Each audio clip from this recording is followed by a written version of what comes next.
sideen wada ogsoonahay waxaynu galnay 10kii Ramadaan ee ugu dambeeyay 10ka Ramadaan ee ugu dambeeyay waa hadiyad Ilaahay bixiyo waa giftis Ilaahay ku siiyay oo inaad mudan inaad ka faa'iideysato kaga faa'iideysato sida wanaagsan oo cibaadadaada laba laabto Ilaahayna inaga yeelo markaa ku naarahiisa ka xoreeyo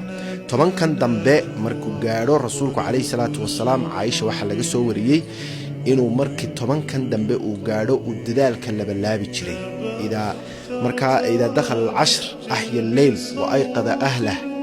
وشد المئزر بي عائشة الله ذي سيد رسولك شيء عليه سيد معني رسولك كسوري سي حدي طبعا كدم لك قالوا هبين كيو نولين شري رسولك هبين كم حال لقول نولين يا خمار لقمن نولين يا جيم لقمن نولين يا لعدو لقمن نولين يا وحيابنا عسل لقمن نولين يا وحال لقول نولين يا عباده إن إلهي عبده تاسد كي جاري سامركا إن